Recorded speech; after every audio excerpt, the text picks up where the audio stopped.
kenapa ya kalau kita telat makan pasti sakit perut. Oh, itu emah, Pak. Iya, mah itu, Pak. Kok bisa sih? Kenapa?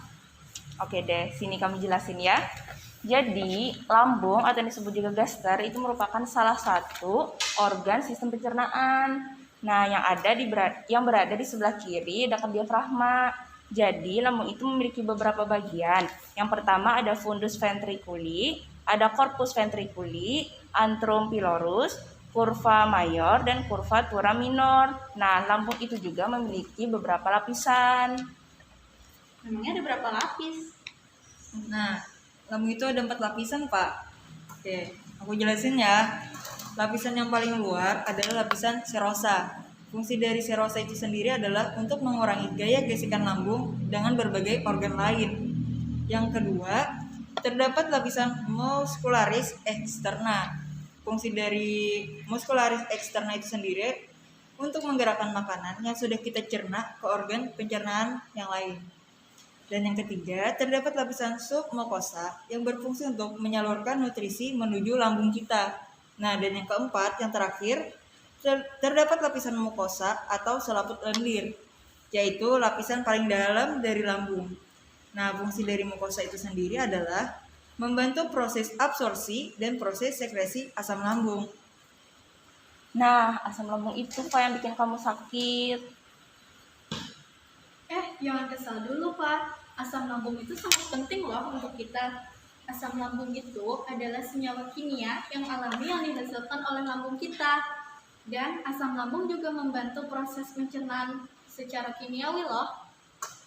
Sebenarnya bukan asam lambung aja sih Pak, tapi dibantu dengan beberapa enzim seperti enzim pepsin yang memecah protein dan enzim renin yang mengendapkan protein kasein. Nah, lambung itu sendiri selain secara kimiawi juga bisa secara mekanis. Mekanis?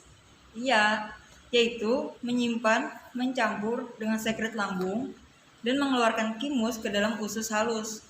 Pendorongan makanan terjadi karena gerakan peristaltik tiap 20 detik. Nah, gerakan peristaltik itu akan bekerja terus-menerus walaupun saat kita sedang tidur. Nah, kayak gini, Pak. Jika kamu telat makan, asam lambung akan naik ke kerongkongan. Nah, ini yang menyebabkan kamu sakit perut dan merasa mual. Dan ada juga penyakit gastritis yang mana terjadi karena lemahnya lapisan perut sehingga merusak dinding lapisan perut yang tipis dan terjadi luka. Nah, rasa perih yang kamu rasakan itu karena luka itu terkena asam lambung, Pak. Gitu. Nah, jadi gitu. Kalau gitu aku nggak boleh telat makan ya kan? Iya dong, harus makan. Iya, kalau enggak kamu bakal mah lagi. Oke deh, makasih ya teman-teman. Iya. Lambung adalah bagian dari organ pencernaan manusia yang paling elastis. Lambung berbentuk seperti kantung dan terletak di rongga kiri perut sebelah kiri atas.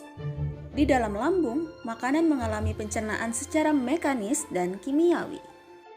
Pencernaan mekanis dilakukan oleh dinding atau otot lambung yang meremas dan mengaduk makanan. Pencernaan kimiawi dilakukan oleh getah lambung yang dihasilkan oleh getah lambung. Getah lambung mengandung enzim pepsin, renin, dan asam klorida. Enzim pepsin berfungsi untuk memecah protein menjadi pepton. Enzim renin berfungsi untuk mengendapkan protein susu menjadi kasein. Asam klorida berfungsi untuk mengasamkan makanan dan membunuh kuman yang masuk bersama makanan. Setelah makanan selesai dicerna oleh lambung, maka selanjutnya kita akan ke usus halus. Usus halus merupakan usus terpanjang dalam saluran pencernaan karena panjangnya mencapai 6 hingga 7 meter. Di dalam usus halus terdapat cairan khusus untuk penyempurnaan pencernaan makanan. Nah, usus halus terbagi menjadi 3 bagian, yaitu usus 12 jari, usus kosong, dan usus penyerapan. Usus 12 jari atau duodenum yang panjangnya kira-kira 25 cm, fungsinya adalah untuk mencerna makanan dengan bantuan getah pankreas dan getah empedu. Selanjutnya, ke usus kosong atau jejunum yang terletak di antara usus 12 jari dan usus penyerapan. Usus kosong memiliki panjang sekitar 2,5 meter dan berfungsi untuk mencerna makanan dari usus 12 jari. Terakhir adalah ke usus penyerapan atau ileum, yang merupakan tempat penyerapan sari-sari makanan. Jadi sari-sari makanan akan diserap pakai apa ya? Oh, itu pakai villi, Nak.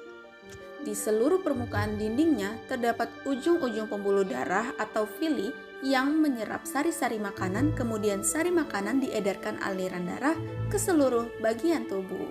Wah, jadi setelah dipecah-pecah di lambung, makanan kita diserap di usus halus ya? Wah, lambung dan usus sangat penting ya ternyata.